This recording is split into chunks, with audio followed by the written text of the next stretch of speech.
Bismillahirrahmanirrahim. Assalamualaikum warahmatullahi wabarakatuh. Perkenalkan, saya Muhammad Wildan Mu'arif dari Prodi Hukum Keluarga Islam HKI 5B Fakultas Syariah dan Hukum UIN Sunan Ampel Surabaya. Oke, saya di sini akan menjelaskan tugas kaidah fikih yang diampu oleh Bapak Muhammad Nurhadi terkait analisis kaidah fikih. Analisis kaidah fikih saya adalah dalam Fatwa MUI nomor 952/MUI /Romawi 11/1990. Saya akan jelaskan poin-poinnya terkait analisis yang akan saya jelaskan. Ini topiknya adalah tentang bayi tabung. Okay? Pada dasarnya tidak subhan reproduksi itu kan adalah madharat. Okay? Jadi itu adalah suatu madharat dan nanti mungkin akan ada madharat lain di bawah yang akan saya jelaskan terkait kaidah fikih. Kaidah fikih yang memperbolehkan pelaksanaan bayi tabung. Jadi di dalam fatwa tersebut, fatwa MUI tadi, kaidah fikihnya yang bisa saya sampaikan adalah ad-dhararu yuzalu, yang mana itu memperbolehkan bayi tabung tersebut.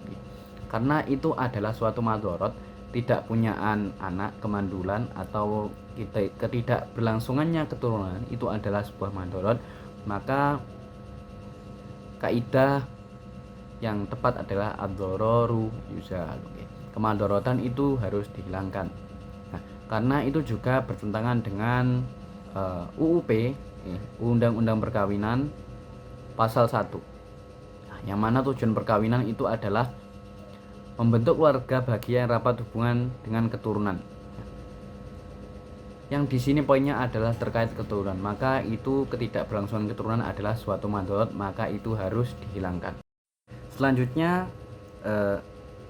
kaidah yang berjalan bersamaan dengan hukum pelaksanaan bayi tabung kedua sel yang sah kan. Nah, kan tadi sudah jelaskan hukum asal dari bayi tabung ya. Nah, sekarang ada dua pembagian. Yang pertama itu berasal dari sel suami istri yang sah. Kemudian yang kedua adalah bukan berasal dari sel suami istri yang sah, atau mungkin bisa dikatakan donor gitu. Nah, yang pertama ini, poin yang pertama saya kaitkan dengan kaidah al-aslu fil asya al-ibahah. Nah, mengapa demikian? Karena hukum asal dari segala sesuatu itu adalah mubah atau boleh. Nah, mengapa demikian? Karena dalam pernikahan kan hubungan seorang suami istri kan adalah sesuatu yang diperbolehkan. Nah, maka dapat saya simpulkan al-aslu fil asya al-ibahah.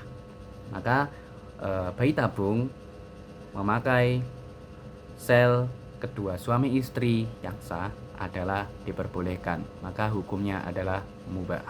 Nah, selanjutnya bagaimana jika salah satu sel itu bukan berasal dari suami istri yang sah, atau bahkan keduanya, atau bisa dikatakan donor, atau mungkin donornya itu menggunakan, mohon maaf ya, rahim dari orang lain sebagai tempat untuk pembuahan. Nah, itu bagaimana sih hukumnya? Nah, saya menganalisis kaidah tersebut, fatwa tersebut dengan kaidah al-aslu fil bait'i haram, atau hukum asal dari wudu atau farji, atau mohon maaf ya, vagina itu adalah haram.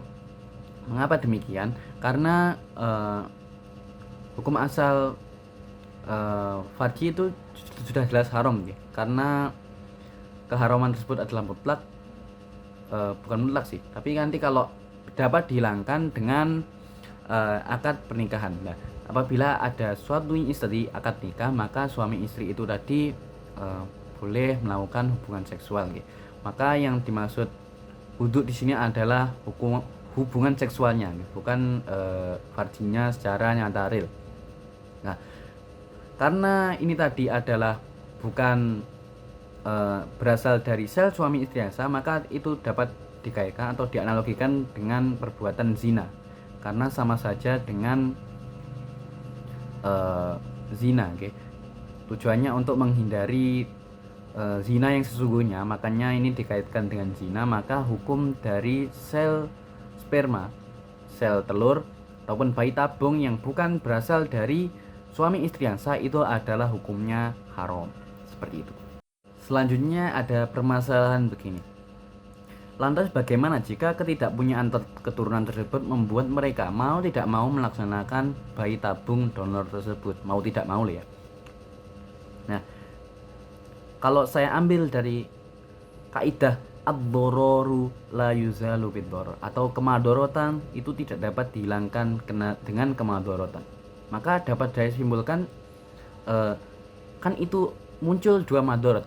Yang pertama itu adalah madorot ketidakpunyaan anak, ketidakpunyaan keturunan. Kemudian yang kedua adalah madorot tadi, bayi tabung donor tadi.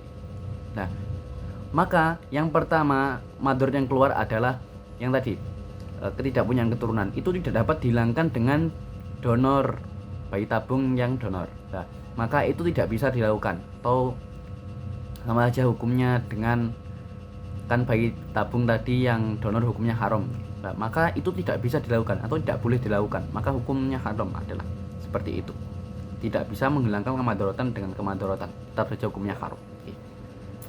Kemudian selanjutnya saya ambil juga dari kaidah idza ta'aradu mafsadatani ru'ya adamu madorun bitikabi akhafina, yang artinya adalah apabila ada dua mafsadat atau dua kerusakan atau dua doror, itu diambil salah satu yang lebih ringan. Nah, apabila ada dua madorot tadi, ketidakpunyaan keturunan, kemudian ada madorot karena bayi tabung yang bersifatnya itu adalah zina, untuk menghindari zina yang sesungguhnya, maka lebih baik yang diambil adalah ketidakpunyaan keturunan, karena untuk menghindari zina. Karena yang zina tadi itu adalah madorotnya sangat besar sekali, maka itu harus dihindari, seperti itu. Jadi cukup sekian yang dapat saya sampaikan, yang dapat saya analisis dari kaidah tersebut. Apabila ada kurang lebihnya mohon maaf. Ihdinas siratal mustaqim. Wassalamualaikum warahmatullahi wabarakatuh.